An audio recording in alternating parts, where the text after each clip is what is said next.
आज हम पढ़ने जा रहे हैं चरक सूत्र स्थान का 13th अध्याय, दैट इज स्नेह अध्याय। देखो, अभी तक हमने जो पढ़ा वो हमारे 3 चतुष्क के अंदर आता है। भैषज चतुष्क, स्वास्थ्य चतुष्क, निर्देश चतुष्क, BSNL।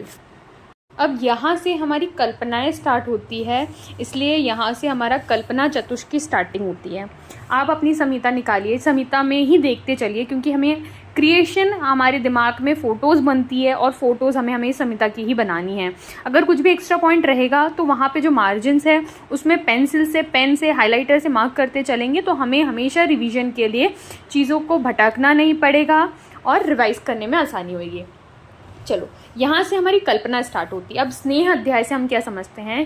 स्नेहन, यहाँ पर अग्निवेश, आचार्य आत्रेय ने अग्निवेश से मतलब जो 20 क्वेश्चंस थे उसके आंसर्स दिए हैं। इसी पे पूरा चैप्टर बेस्ड है, क्योंकि स्नेहाध्याय बहुत इंपॉर्टेंट है। हर साल यहाँ से क्वेश्चन बनता ही है, और इसलिए भी इम्पॉर्टेंट है क्योंकि हमारी चिकित्सा मेनली वात के लिए होती है और वात के लिए स्नेहन इज़ बेस्ट। तो चलो हम देखते हैं कि यहाँ पर क्या चीज़ें कैसे कैसे होती हैं। पहला, स्नेह की योनि, क्योंकि अगर स्नेह का ओरिजिन हमें पता होना चाहिए तो 2 ही चीज़ों के ओरिजिन होते हैं, एक स्थावर होता है, एक जांगम होता है। स्थावर से वो चीज़ें समझनी है जो हमें प्लांट से प्राप्त होती है, और जांगम से वो समझनी है जो हमें एनिमल बेस्ड से प्राप्त होती है। ठीक है, तो पहला क्वेश्चन यही है। श्लोका नंबर 9 पे जो उसकी योनियाँ बताई हैं, दैट इज स्थावर और जांगम। ठीक है, अब स्थावर योनि से हमें मेनली जो चीज़ होती है जो होती तेल होती है। ठीक है, हम तेल को मार्क करके आगे चलो। अब आओ जांगम योनि से। जांगम योनि श्लोका नंबर 11 से हमें क्या मिलता है? दूध, दही, घृत, मांस, चर्बी और मज्जा। ठीक है, अब श्लोका नंबर 12 बहुत इंपॉर्टेंट है। देखो, उसमें एरंड तेल और तिल तेल दोनों की श्रेष्ठता के बारे में बताया। सर्वेषां तैल जाता नाम तिल तैलम विशेषते, मतलब जितने भी तेल है उसमें से तिल तेल इज द बेस्ट। ठीक है, और क्यों बेस्ट है? क्योंकि वो बल और स्नेहन कराता है, क्योंकि बलार्थे स्नेहार्थे। नेक्स्ट बोला है एरंड तू विरेचने, और जो एरंड का तेल है वो विरेचन के लिए बेस्ट है। तो रीजन अगर यहाँ से बनता है, स्टेटमेंट वाइज क्वेश्चन भी बन सकता है, बलार्थे स्नेहार्थे। ठीक है, ये दोनों चीज हो जाएंगे। अब एरंड तेल के गुण भी कर्म देख लेते हैं। तो श्लोका नंबर 9 में दिया है कटु उष्ण तैलम एरंड वात श्लेष्म हरम गुरु। अब वो क्या करता है? एरंड तेल हमारे वात स्नेहन है, तो वात का शमन करने के साथ साथ श्लेष्मा का भी, हमारे कफ का भी शमन करेगा, क्योंकि ये गुरु होता है। ठीक है, और कषाय मधुर तिक्त रसों से युक्त होने के कारण ये पित्त नाशक भी होता है। तो एरंड हमारा विरेचन कराता है और त्रिदोष शामक होता है। गुणों की विशेषता देखते हैं तो कषाय स्वादु तिक्त होने से पित्त की, और कटु उष्ण होने से वात और कफ का शमन कराता है। पहला क्वेश्चन का आंसर मिल गया। दूसरा क्वेश्चन है कि स्नेह के कितने भेद हैं, कि क्लासिफिकेशन उसका कितने भेदों का है। तो वो है कि चतुर्विध हमारे महास्नेह होता है, घृत, तेल, वसा, मज्जा। अब इसमें से भी बेस्ट कौन सी चीज़ है? इसमें बेस्ट है घृत। और घृत क्यों बेस्ट है? उसका ये लिखा है कि संस्कार टू अनुवर्तने। संस्कार टू अनुवर्तने से यहाँ समझते हैं कि वो अपने गुण के साथ साथ जिस चीज़ से उसको मिलाया जाता है वो उसके गुण को भी समान कर लेता है, साथ आत्मसार कर लेता है। जैसे बेस्ट वही बोला जाता है ना, जो अपने गुणों के साथ साथ दूसरे के गुणों को भी ले ले, तो डबल फायदा हो जाएगा। इसलिए घृत हमारा डबल फायदा कराएगा, संस्कार अनुवर्तन करेगा, इसलिए हमारा घृत जो कि चारों स्नेहों में सबसे बेस्ट कहलाएगा। ठीक है, पेज को टर्न करो। अब चतुर्विध स्नेह के चारों के पृथक पृथक गुण पड़ेंगे, घृत के, तेल के, वसा के, मज्जा के। ठीक है, यहाँ पर ये सेगमेंट मोस्ट इंपॉर्टेंट करके मार्क कर लो। ठीक है, अब यहाँ पर चलते हैं। पहला गुण है घृत का, तो घृतम पित्त अनिल हरम रस शुक्र ओजसम हितम निर्वापणम मृदुकरम स्वर वर्ण प्रसादजम। देखो, जो चीज़ें श्लोक में इंपॉर्टेंट होती है मैं सिर्फ उसी को बोलूँगी, अन्यथा श्लोक याद करने को नहीं बोलूँगी। लेकिन ये जो चारों श्लोक हैं, मेजर कोशिश करो कि इसका मेन पोर्शन जो है आपको श्लोक के फॉर्म में याद हो जाए, क्योंकि मैच द फॉलोइंग में कईयों बार यहाँ से क्वेश्चन आए हैं, और एक सेगमेंट अगर आप इसका भूल जाओगे तो वो मैच द फॉलोइंग आपका गलत हो जाएगा। तो घृत क्या करता है? पित्त और अनिल, अनिल अर्थात वात, तो वात पित्त शमन करता है। कैसे करता है वात पित्त शमन? और रस शुक्र ओजसम हितम, हमारे रस धातु को हमारी शुक्र धातु से, और सारी धातुओं का सारी ओज है, तो रस धातु से लेकर शुक्र धातु से लेकर ओज तक क्या करता है? सबको बढ़ाने का काम करता है। हितकारी रहता है सबके लिए। और निर्वापणम मृदुकर स्वर्ण वर्ण प्रसादनम, मतलब हमारे स्वर्ण और वर्ण का प्रसन्नता कौन लाता है? घृत लाता है। मृदुकर है। निर्वापणम मतलब दाह की शांति को कम करता है, जो भी जलन होती है उसको हमारा घृत कम करता है। इसलिए जब हम सुश्रुत पढ़ते हैं वहाँ पर लिखते हैं कि अग्नि से अगर हम जल जाते हैं तो हमें लोकली क्या अप्लाई करना चाहिए? लोकली घृत अप्लाई करना चाहिए, क्योंकि वो निर्वापणम का काम करता है। इस तरीके से हमारा मोस्ट इम्पॉर्टेंट पहला श्लोका नंबर 14 कंप्लीट होता है। आओ श्लोका नंबर 15 पे तैल के गुण पढ़ेंगे। तैल के लिए सबसे ज़्यादा पूछा जाता है लास्ट 15 वर्ड, श्लोका नंबर 15 का लास्ट वर्ड जो कि है योनि विशोधन। योनि विशोधन हाईलाइट करो, बाकी श्लोक भी पढ़ते हैं।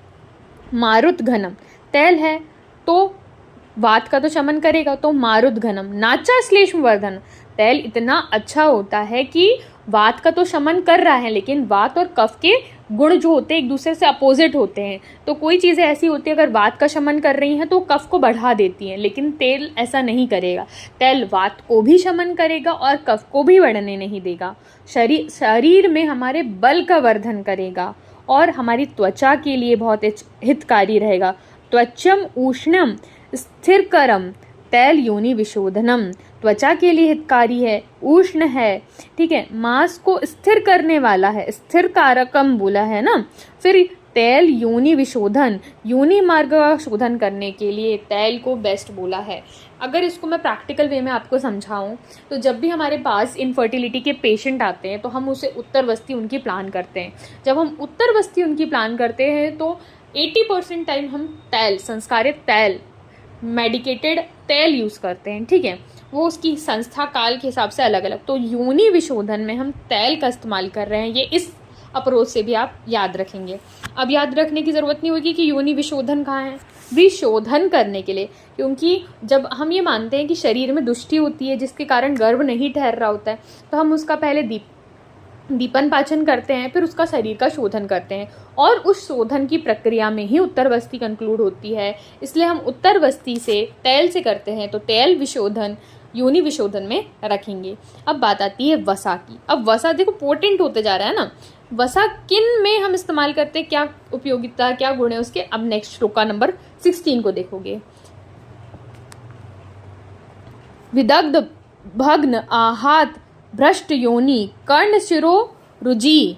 यहाँ से क्या समझना है कि अगर किसी भी तरीके का कांड भग्न हो जाए, आहत लग जाए, चोट लग जाए, संधि भग्न हो जाए, भ्रष्ट योनि हो जाए, कर्ण और शिरों में रुजा होगी, ठीक है। पौरुष उपहत, जब भी पुरुषार्थ की वृद्धि करनी होगी हमें, ठीक है, स्नेह व्यायाम करने वाले लोगों में हमें वसा यूज़ करनी होगी, क्योंकि जो व्यायाम करता है उसका शरीर ठोस हो जाता है, अधिक बल वाला हो जाता है। तो अधिक व्यायाम करने वाले में वसा यूज़ करेंगे, उसका शरीर स्निग्ध करने के लिए भी। और पुरुषार्थ वर्धन, तो पुरुषार्थ उपचय वर्ड भी कई बार श्लोक में पूछा जाता है कि पुरुषार्थ उपचय कहाँ है, तो पुरुषार्थ उपचय आएगा हमारा वसा में, ठीक है। व से वसा, व से विघ्न भग्न आहत भ्रष्ट योनि, ये भी याद रखेंगे। तो योनि विशोधन याद कर लिया, तो दूसरा भ्रष्ट योनि होने पर, योनि विभ्रंश होने पर हम वसा का इस्तेमाल करेंगे।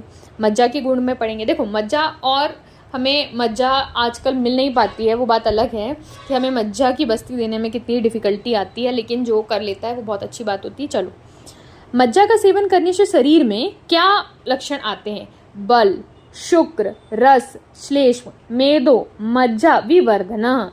मज्जा विशेषतो अस्थि नाम च बल कृत स्नेहितम, अर्थात यहाँ पे आचार्य बोलना चाहते हैं कि बल के लिए, शुक्र के लिए, रस, श्लेष्मा, मेद और मज्जा के विवर्धन के लिए सबसे बेस्ट होती है मज्जा। और विशेष करके मज्जा का प्रयोग अस्थियों को बल देने के लिए और शरीर का स्नेहन करने के लिए यूज़ करा जाएगा। तो ज़्यादा दिमाग नहीं लगाना। मज्जा विशेष तो अस्थाना, तो मज्जा विशेष तो, अब मज्जा से बोन मैरो समझते हैं, है ना। नॉर्मल भाषा में बोन मैरो नहीं है लिखित मज्जा, है ना। यहाँ पर सिर्फ मैं कोरिलेट करने के लिए बना रही हूँ, क्योंकि एक एक हमारा आयुर्वेद का वर्ड एक छोटे से वर्ड के अंदर नहीं आ जाता। जैसे उनकी टर्मिनोलॉजी बहुत ज़्यादा है, तो वैसे ही हमारे वर्ड्स का मीनिंग बहुत ज़्यादा डीप है। तो यहाँ पर जो हमारी अस्थि के अंदर हम समझते मज्जा है, तो अस्थि के अंदर मज्जा है, तो उसका वर्धन करने के लिए हम मज्जा का इस्तेमाल करेंगे, ठीक है। नेक्स्ट श्लोका नंबर 18 पे आएंगे। तो सर्पि सर्दी पातव्यम वसा मज्जा च माधवे तैल प्रवृत्ति नाति उष्ण शीते स्नेह पिबेतर थे। देखो यहाँ पर अब वो बता रहा है कि व्हाट इज बेस्ट, किसका कौन सा काल बेस्ट है। तो शरद की ऋतु में सर्पी, वसा और वसा मज्जा च माधवे तैल प्रवृत्ति, प्रावृट में क्या यूज करना है, तैल, सर्पी सर्दी पातव्यम वसा मज्जा च माधवे और तैल प्रावट्टे। और जब भी कोई चीज अत्यधिक उष्णता होती है या अत्यधिक तीक्ष्णता होती है तो स्नेहन का निषेध माना गया है। देखो जब हम अष्टांग हृदय सूत्र स्थान फर्स्ट पढ़ते हैं तो ये श्लोक आता है ना, शरीर जननाम दोषाणाम क्रमेण परम औषधम वस्ति विरेक वमनम तथा तैल घृतम मृदु। विमर्श की सेकंड लाइन में आपको ये श्लोक मिल जाएगा। ठीक है, विमर्श यहाँ पर बहुत अच्छा और बहुत डीप दिया है, लेकिन ये चैप्टर ऑलरेडी वास्ट है तो हम इसके पॉइंटर्स पहले याद कर लेते। जब हम इसका सेकंड रिवीजन देखते हैं ना, मैंने आपको बोला मैं आपको 2 तरीके के रिवीजन कराने वाली हूँ। जब हम इसका सेकेंड रिवीजन की साइकिल देखेंगे तब हम इसका विमर्श भी लेकर चलेंगे, क्योंकि देखो बेस बनाना पहले ज़रूरी होता है। एकदम से हम सारी चीज़ें सोचे एक साथ खा लें तो अब नहीं, पहले हमें हमारी नीड्स कंप्लीट करनी चाहिए कि हमारी एक्चुअल नीड चरक संहिता का स्नेह अध्याय में क्या क्या कहा गया वो है। हम मोस्ट इंपॉर्टेंट पॉइंट्स भी देखते चलेंगे, लेकिन हम सारी चीज़ें देखो इंपॉर्टेंट है ही, लेकिन मोस्ट इंपॉर्टेंट पहले देखेंगे फिर लीस्ट इंपॉर्टेंट की तरफ हम आगे बढ़ेंगे। ठीक है, अब जाओ श्लोका नंबर 19 पे। श्लोका नंबर 19 में यहाँ पर दिन और रात्रि के अनुसार बताया गया है। देखो जब भी गर्म चीज़ें हो रही या गर्म ऋतु है तो गर्म ऋतु गर्म चीज़ नहीं यूज़ कर सकते। ठंडी ऋतु जैसे घी है, जैसे घी को आप अच्छे से जान सकते हो कि जैसे गर्मी बढ़ जाती है, एटमॉस्फेयर बढ़ जाता है तो वो कौन सी स्टेज में रहता है, लिक्विड स्टेज में रहता है। वैसे ही अगर ठंडी आ जाती है तो वो घी थोड़ा सा जम जाता है। अगर ठंडी ऋतु रहेगी और मैं शाम के टाइम पर अगर घी का इस्तेमाल करूँगी तो क्या वो फेवरेबल रहेगा, सोच के बताओ। नहीं रहेगा ना, क्योंकि उसकी कंसिस्टेंसी हमें पता है, उसकी कंसिस्टेंसी कैसी हो जाती है, सेमी सॉलिड टाइप की हो जाती है। उसी तरीके से चीज़ें समझना है, कॉन्सेप्ट बेसिस पे लेकर चलना है, कोई भी चीज़ें रटनी नहीं है यहाँ पर हमें। ठीक है, जो रहेगी मैं बता दूंगी। जैसे ये जो श्लोक हमें 4 श्लोक थे, वैसे तो कॉन्सेप्चुअल बेसिस पे आते हैं, लेकिन हम एक भी वर्ड इसका मिस नहीं कर सकते हैं। ठीक है, अब यहाँ पर आओ। जब विपरीत काल में, जैसे मैंने आपको बोला कि अगर उष्ण काल में गरम गरम उष्ण बस्ती दिन में मैंने उसको दे दी तो क्या होगा, तो रोग उत्पन्न होगा। विपरीत काल में कौन कौन से रोग उत्पन्न होते हैं ये देखते हैं।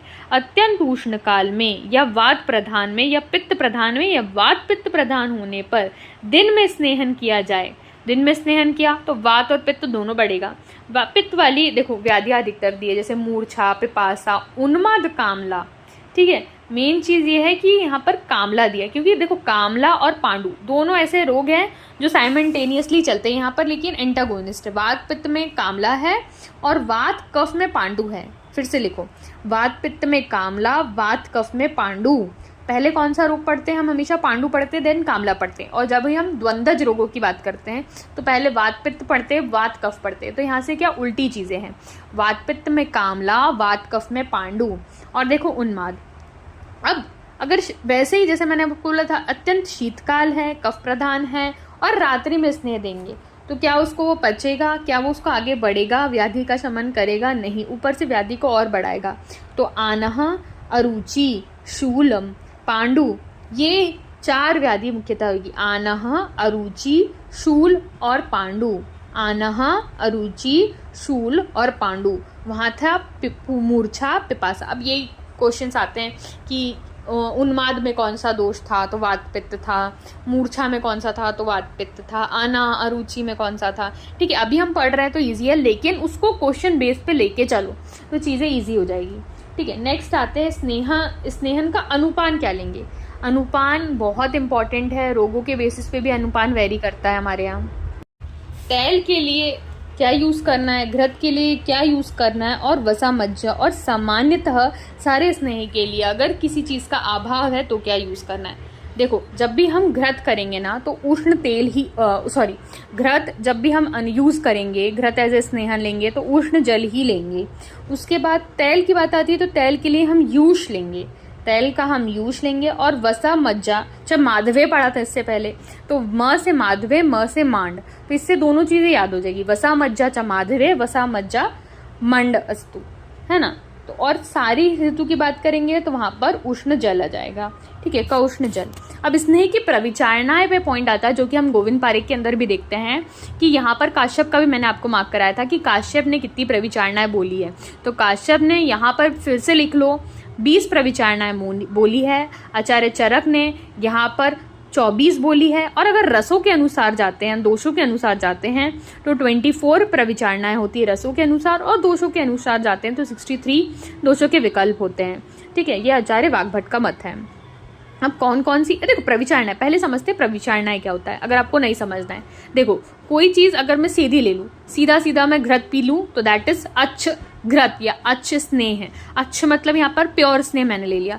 लेकिन अगर मैं उसको नहीं इनटेक कर पा रहा हूँ, सीधा स्पून से अंदर नहीं कर पा रही हूँ, तो मैं उसको ऐसे उसका अल्टरेशन करूँ, ऐसी चीजों में उसको मिला के लूँ ताकि उसका लेना, उसका इनटेक करना ईजी बन जाए, दैट इज प्रविचारणा है। कोई भी चीज अगर डायरेक्ट नहीं ले पाते हैं तो उसका क्या फॉर्मुलेशन कर ले जिसके लिए वो ईजी बन जाए थोड़ा, ठीक है। तो वो है औदान विलेपी रसो मांसम च पयोदधि यवागु शूप साको चयूषा कंबीलिका खंडा सत्तु तिल पिष्टम च मांडव।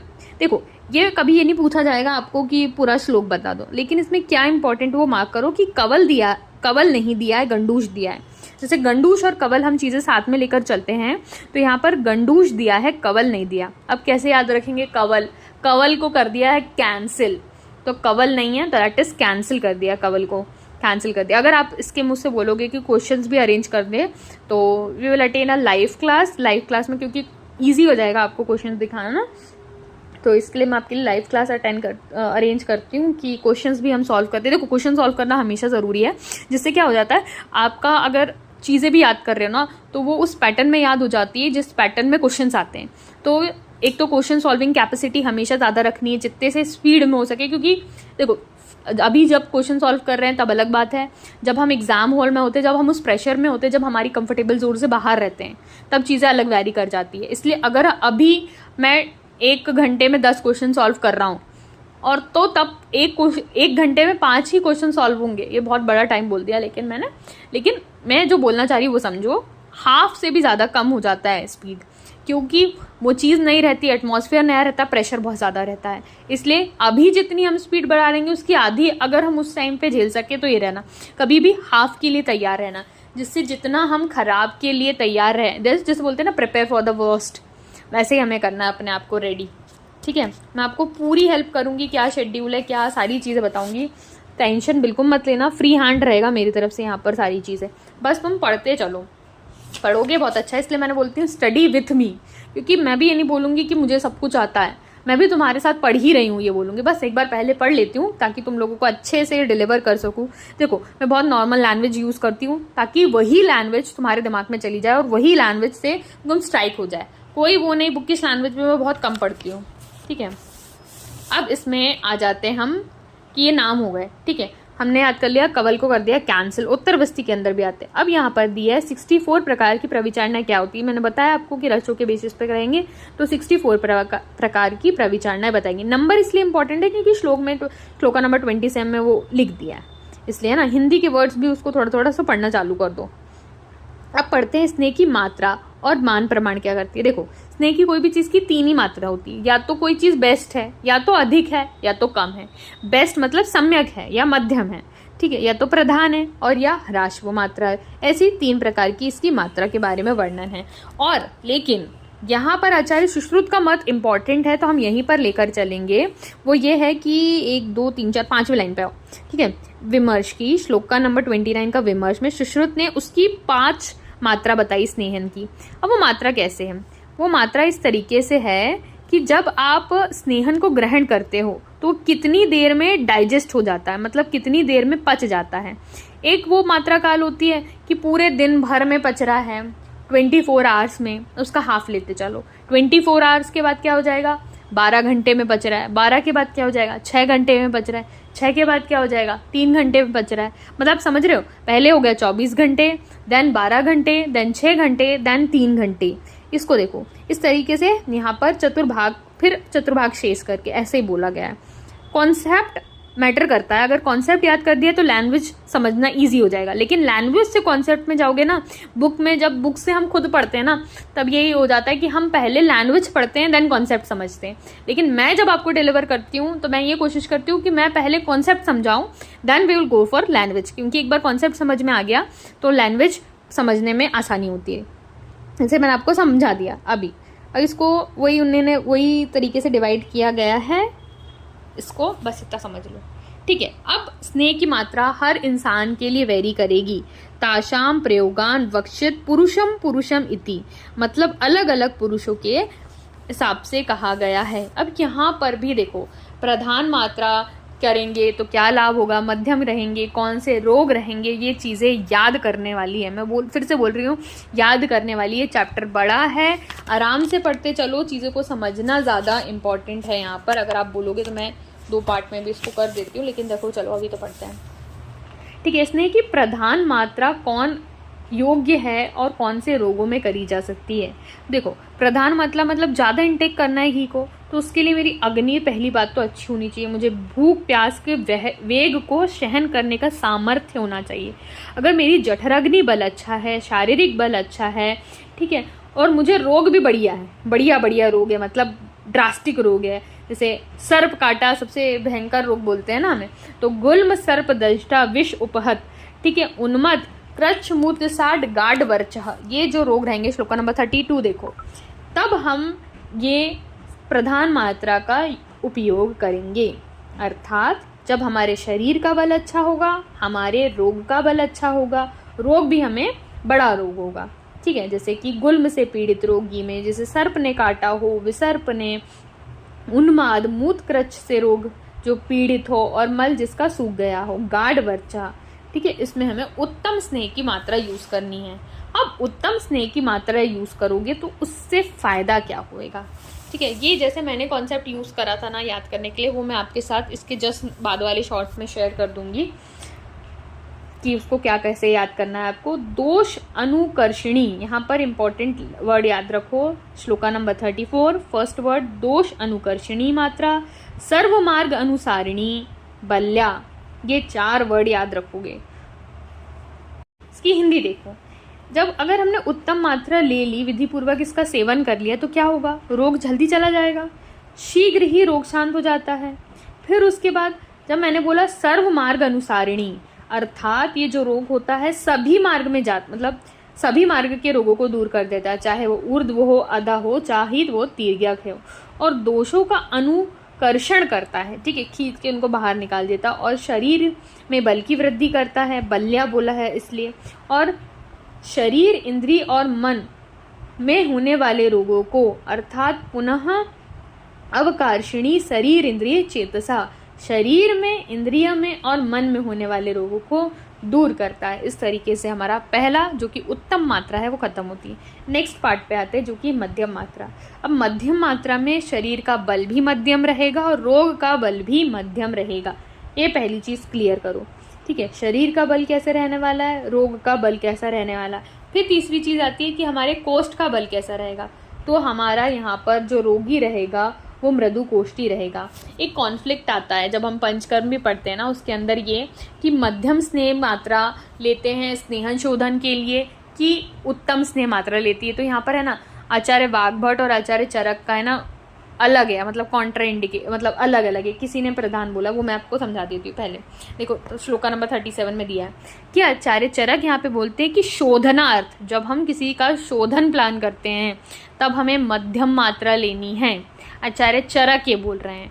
और जब शमन करना है तब हमें प्रधान मात्रा लेनी है, ठीक है। शोधन के लिए मध्यम और शमन के लिए प्रधान। और वहीं पर वाग्भट आचार्य हमारा जस्ट अपोजिट बोलते हैं कि शोधन के लिए हम उत्तम मात्रा लेंगे और शमन के लिए हम मध्यम मात्रा लेंगे।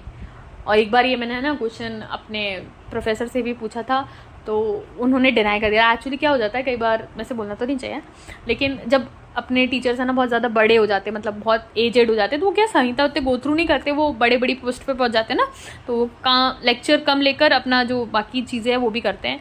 तो उस टाइम मैंने क्वेश्चन पूछा तो उन्होंने बोला नहीं चरक में लिखा ही नहीं है, लेकिन देखो ना, तुम ही लोग देख लो, चलो बकवास नहीं करते, कॉन्सेप्ट पे याद करते हैं। देखो कुछ चीज़ें ना मुझे ऐसे याद हो जाती, जैसे जो इंसिडेंट्स हो जाता है ना, इसलिए मैं चाहती हूँ कि वो शेयर कर देती ना, तो वो चीज़ें मुझे कभी भूल ही नहीं सकती, क्योंकि मैंने है ना क्वेश्चन पूछ लिया। अगर आप भी कोशिश करो कि अगर कोई दिमाग में क्वेश्चन आता है, वो आंसर मिले ना मिले, गलत मिले सही मिले, वो बात अलग होती है, लेकिन एक इंसिडेंस खुद के साथ जब घटित होता है ना, तब वो चीज़ें मतलब बोलो घर बन जाती है, घर बना लेती है, मतलब बिल्कुल हमें ठोस तरीके से याद हो जाती है। चलो इंपॉर्टेंट रोग देख लेते हैं, श्लोका नंबर 35 पर वापस आ जाओ।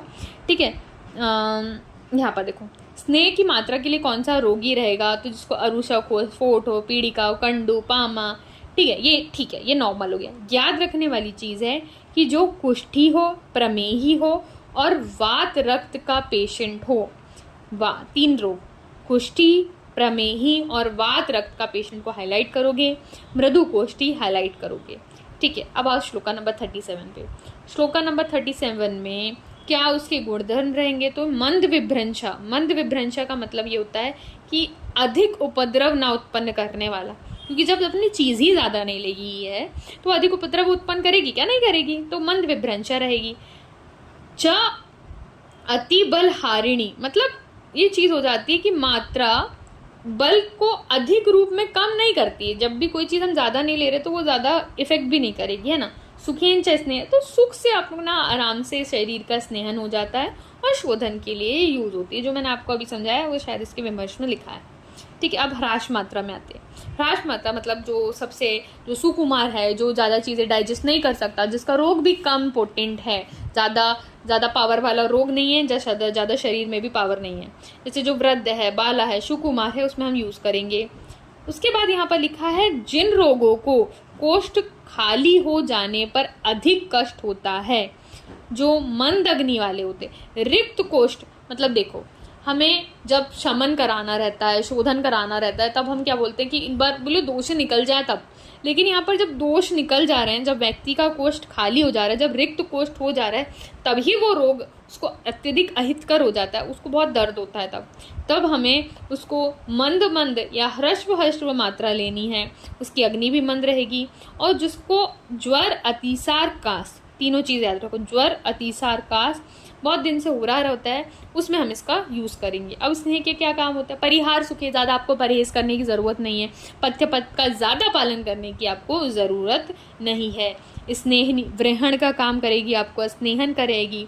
वृश्य है, ठीक है, शुक्र को आपके पोटेंट करेगी। बल्या, देखो बल्या हमने प्रधान में भी पढ़ा था, बल्या इस प्रधान ऑल्सो एंड ह्रास ऑल्सो।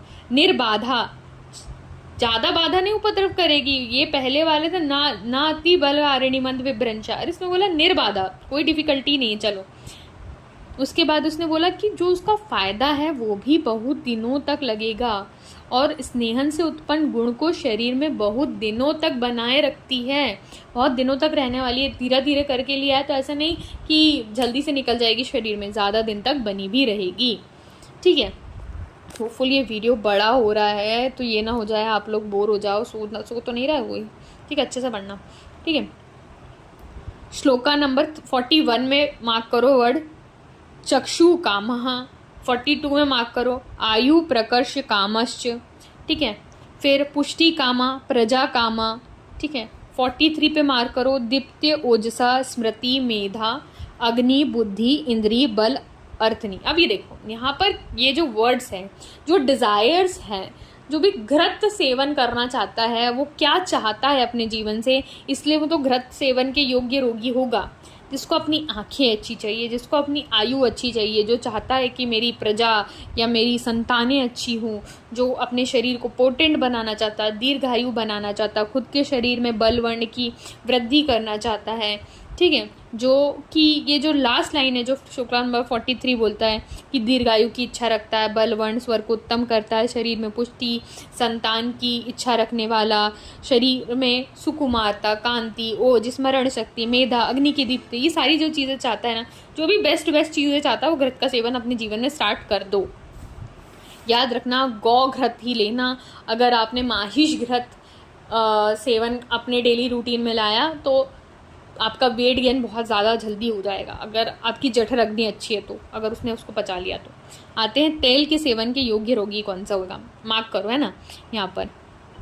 यहाँ पर मार्क करना है 46 वाले श्लोक में कृमि कोष्ठ और क्रूर कोष्ठ, कृमि कोष्ठ और क्रूर कोष्ठ पहले मार्क करो, और उसके बाजू में लिख दो कि ऑल्सो इन मज्जा। ठीक है, जो क्रूर कोष्ठ है वो मज्जा में भी बताया गया है।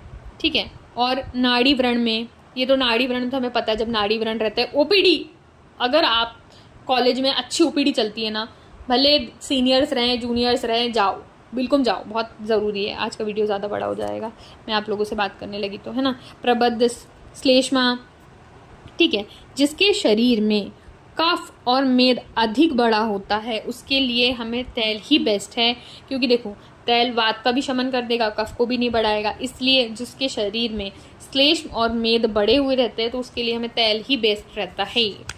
चलो नेक्स्ट चलते हैं आगे। श्लोका नंबर 48 में ये लाइन मार्क करो, अस्थि संधि शिरा स्नायु मर्म कोष्ठ महारुजः। देखो यहाँ पर मज्जा के लिए चीज़ें बताई गई है, लेकिन देखो अस्थि संधि शिरा स्नायु, यहाँ पे मज्जा पे मत चले जाना कि अस्थि संधि है, अस्थि संधि से नहीं, यहाँ पर वसा पर आना है चीज़ें। ठीक है, अस्थि संधि शिरा स्नायु मर्म कोष्ठ महारुजः। फिर नेक्स्ट बात करेंगे कि जिसकी अत्यधिक अग्नि है, जिसकी अग्नि बहुत ज़्यादा तीव्र है, अति अग्नि है, उसे हम मज्जा का सेवन कराएंगे। और जिसकी दीप्त अग्नि, वर्ड का फेयर है, देखो अग्नि बला, महाअग्नि बला बोला तो वसा आएगा, दीप्त अग्निशः बोला तो मज्जा आएगा। घृस्मरा, भस्मक रोग समझता है ना, तो घृस्मरा रोग में हम देंगे उसको मज्जा। और क्रूर कोष्ठ फिर से मार्क करेंगे, जो मैंने आपको बोला था कि तेल में भी ये पॉइंट्स रहेगा। इस तरीके से मेजर पोर्शन जो हमारा होता है, 10 क्वेश्चन यहाँ पर हमने कंप्लीट कर दिए। और चलो सेकेंड पार्ट देख लेते हैं इसका, है ना। अब हम चलते हैं कि क्वेश्चन नंबर 11 पर, श्लोका नंबर 51, जो कि यहाँ पर बताया कि प्रकर्ष काल अर्थात स्नेहन को हमें कितने दिन तक देना चाहिए। तो देखो कम से कम 3 दिन और अधिक से अधिक 7 दिन। 7 दिन से अगर अधिक हम इसको स्नेहन दे देते हैं तो वो क्या हो जाता है, हमारे शरीर के लिए 7 में हो जाता है। इसलिए हम स्नेहन की मात्रा 3 दिन से लेकर 7 दिन तक रहेंगे। देखो जो मृदु कोष्ठी रहेगा उसे स्नेहन जल्दी हो जाएगा, और जो क्रूर कोष्ठी रहेगा उसे अधिकतम 7 दिन लगेंगे। अब स्नेह के योग्य पुरुष कौन है, क्वेश्चन नंबर 12 श्लोका नंबर 52। यहाँ पर ये बताया गया कि स्नेहन उसको कराना चाहिए जो वात व्याधि हो और साथ में जो शोधन कराने का सोच रहा हो, क्योंकि हमें पता है कि स्नेहन शोधन हमारे पूर्व कर्म में आते हैं। तो जिसे हम प्रधान कर्म करवाना है उसी को ही तो हम पूर्व कर्म कराएंगे। तो स्नेहन हमें उन्हीं व्यक्ति में कराना है जिन्हें शोधन कराना है, जिनका शरीर रूक्ष हो, जो वात व्याधि से पीड़ित हो, और जो नित्य व्यायाम करते हो, नित्य मदिरा पीते हो, नित्य स्त्री का सेवन करते हो, जो नित्य चिंता करने वाले होते हैं, ऐसे व्यक्तियों को स्नेहन कराना चाहिए। ठीक है, फिर उसके बाद स्नेहन के अयोग्य पुरुष कौन है। अब ये बता दिया कि करना किसको है, तो ये भी बताओ जिसको नहीं करना है। देखो जिसको हम, वो पूर्व कर्म है, तो अगर उसका संशोधन हो गया, क्या उसके बाद हम कराएंगे? नहीं कराएंगे। ठीक है, जो अपने शरीर का मेद और कफ कम करना चाहता है, क्या हम उसे कराएंगे? मतलब जिसके शरीर में कफ और मेद बहुत ज़्यादा बढ़ा हुआ है, जिसके लिए हमें ट्रीटमेंट प्रोटोकॉल में रूक्षण क्रिया चल रही हो, उसका भी हमें स्नेहन नहीं कराना है। ठीक है, जिनके मुख और गुदा से इतना अधिक स्त्राव हो रहा हो, ठीक है, मुख और गुदा से कफ भरा हो, जिनकी मन, देखो अग्नि स्नेहन को पचाने के लिए सबसे ज़्यादा वेरी करती है, तो जिसकी मंदग्नि हो, जो तृष्णा और मूर्छा से पीड़ित हो, गर्भिणी हो, तालुशोष हो, इसकी हिंदी पे देख सकते हैं। लेकिन अधिकतर देखो सुदारुणा पूछा जाएगा, नित्य मंदग्निशा, आपको समझ में आ जाएगा कि हाँ इसे करा सकते हैं, हाँ इसे नहीं करा सकते। स्पेसिफिकली एक एक चीज़ याद करने की यहाँ पर ज़रूरत नहीं है, क्या डेट्स है, कहाँ इंडिकेटेड है, कहाँ नहीं है, ये वाली चीज़ें। जो श्लोका नंबर, अस्निग्ध व्यक्ति के लक्षण क्या है, हमें कैसे समझेंगे कि इसका स्नेहन हो गया है, इसका नहीं हुआ है, या इसका अति अति स्नेहन हुआ है। ये आचार्य के बहुत अच्छे क्वेश्चन है। तो अस्निग्ध, देखो अब आपको अगर ओपीडी में कभी बैठे हो, किसी पेशेंट का जिसका स्नेहन चल रहा है उससे पूछा हो, तो उसके बॉडी में हम स्क्रैच मार के देखते हैं। स्क्रैच मार के देखते हैं मतलब अपने नाखून से उसके हाथ में ऐसे करके देखते हैं कि क्या उसकी बॉडी पर्टिकुलर स्निग्ध हो चुकी है, और उससे पूछते हैं कि क्या उसने वॉशरूम में उसके घी आया था क्या, उसको लूज मोशन हुए थे क्या। उसी तरीके से यहाँ पर वो लिखा पूरी अस्निग्ध है, मतलब स्नेहन के लक्षण उसकी बॉडी में कहीं नहीं पाएंगे, रुक्षता खरता बनी रहेगी। ठीक है, तो पहला है पुरीशम ग्रथितम रुक्षम। ठीक है, उसका जो मल है वो गांठदार आ रहा है, रुक्ष निकल रहा है। ठीक है, उसके शरीर में वायुर प्रकोपणा मृदु, और वायु का अनुलोमन नहीं हुआ है, क्योंकि स्नेहन जब होगा तो वात चैनलाइज्ड हो जाएगी, तो वात अनुलोमन हो जाएगा। उसके शरीर की जठर अग्नि मंद है, शरीर में खरता है, रुक्षता होना, ये सारे हो जाएंगे अस्निग्ध व्यक्ति के लक्षण, अस्निग्ध पुरुष के लक्षण। अब स्निग्ध की क्या है, जो भी चीज़ जिसके लिए हमने किया था, जैसे कि वात अनुलोमन, सबसे पहला है उसके शरीर का वात अनुलोमन हो जाएगा। द्वितीय दीप्त अग्नि, अग्नि उसकी अच्छी हो जाएगी, उसका मल ठीक हो जाएगा, उसके शरीर में स्निग्धता लगने लग जाएगी। मृदुता, स्निग्धता मृदुता च अंगे, स्निग्धांगता लगने लग जाएगी। उसके शरीर में मल उसका चिकना हो जाएगा, गांठदार नहीं रहेगा, शरीर में कोमलता और चिकनापन लगेगा। देखो व्याधि का भी शमन हो जाएगा। देखो मेन तो व्याधि वात के कारण हो रही थी, वही वात का अनुलोमन हो गया, तो व्याधि जठर अग्नि हमारी तीव्र हो गई। मेन चीज़ तो ये होती, ये हो गया। तो इससे समझना है कि ये सम्यक स्निग्ध व्यक्ति के लक्षण हैं। अब अति स्निग्ध हो गया, जब भी चीज़ अति हो जाती है तो ज़्यादा क्रोनिक हो जाती है। इसमें पांडुता हो गई, गौरव, जाड्य, पुरुषस्य विपक्तता। इसका मतलब ये है कि शरीर उसका क्या हो गया है, बहुत ज़्यादा ह्रास कंडीशन पे पहुंच चुका है। स्नेहन कराने के बाद जिसका व्यक्ति में पीलापन आ जाए, ठीक है, पांडुता इस पीलापन ओनली, और जिसके शरीर में गौरव अर्थात भारीपन लगे, जाड्यता लगे, जिसके शरीर में मल पच कर ना निकल पाए, ठीक है, तंद्रा हो, अरुचि हो, क्लेश हो, तो ये लक्षण हमें समझने हैं कि अति स्निग्ध के हैं। ठीक है, उसके बाद आते हैं स्नेहपान से पहले क्या हितकर और क्या अहितकर है।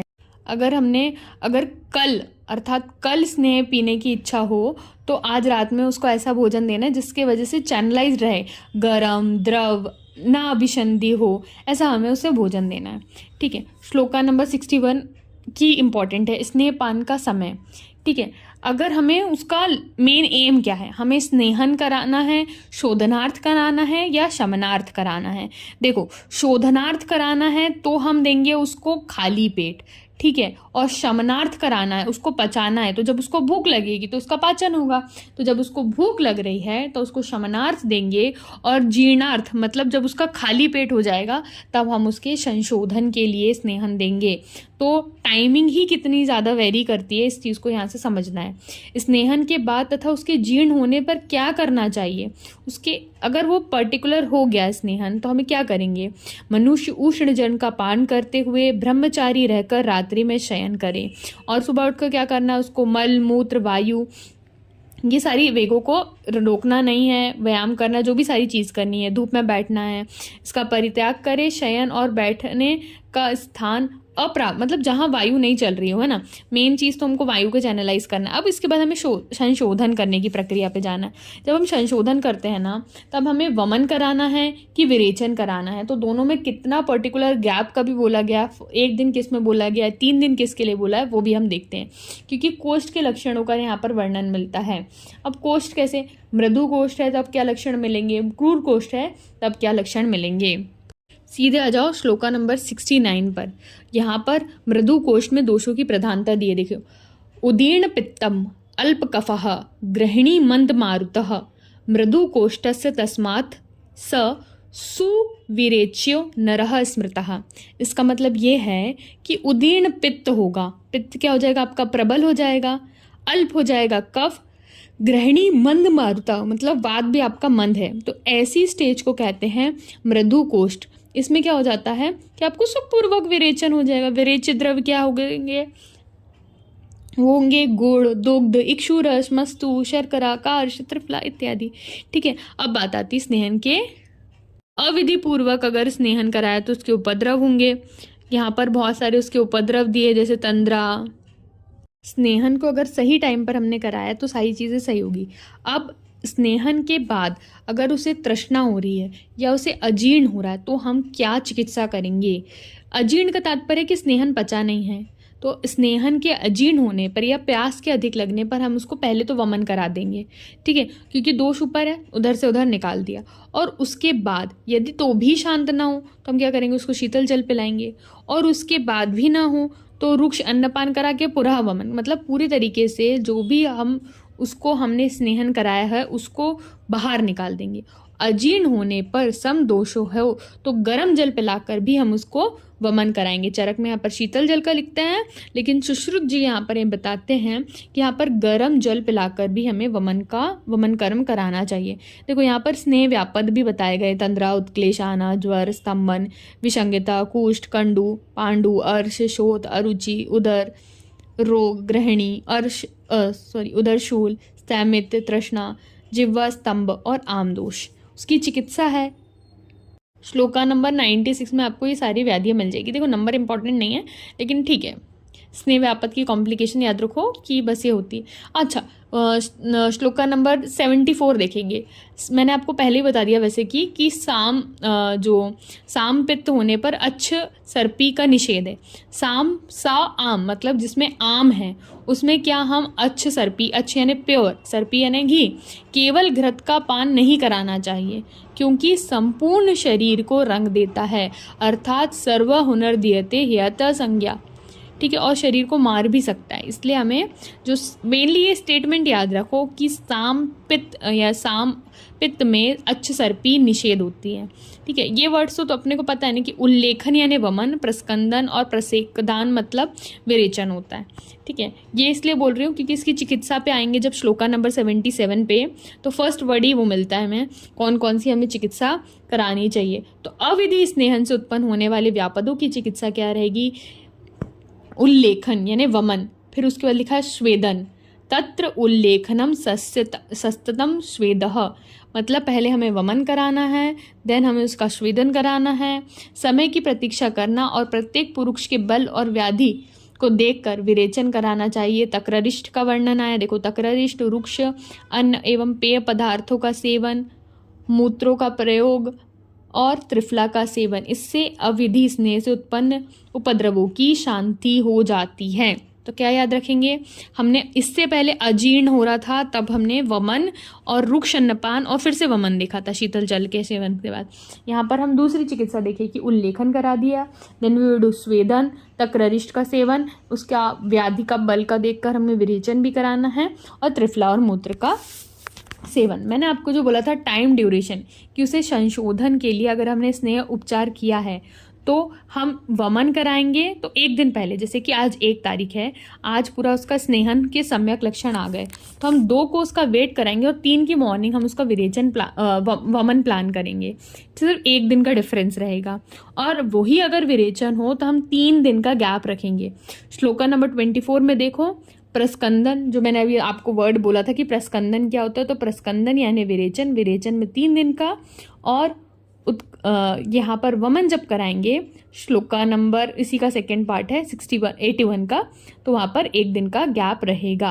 अब विचारणा के योग्य पुरुष कौन है, किसको हमें जो विचारणाएं बनाकर देनी है वो क्या है, जो कि देखो इस एक तो स्नेह द्वेषी हो, जो स्नेह पसंद ही नहीं करता हो, स्नेह नित्या हो, जो प्रतिदिन स्नेह का सेवन करते हो, सदा स्नेह का सेवन करता हो, मृदु कोष्ठी हो, और क्लेशशाह, जो क्लेश सहन करने का सामर्थ्य, जो व्यक्ति क्लेश को सहन करने में असमर्थ हो, सामर्थ्य हो, और नित्य मध्य अभ्यासी। श्लोका नंबर 82 पहली चीज हो गई। देखो यहाँ पर एक चीज ऐसी आती है कि एक तो स्नेह से द्वेष करता भी आ गया और एक तो स्नेह नित्या भी बोल दिया।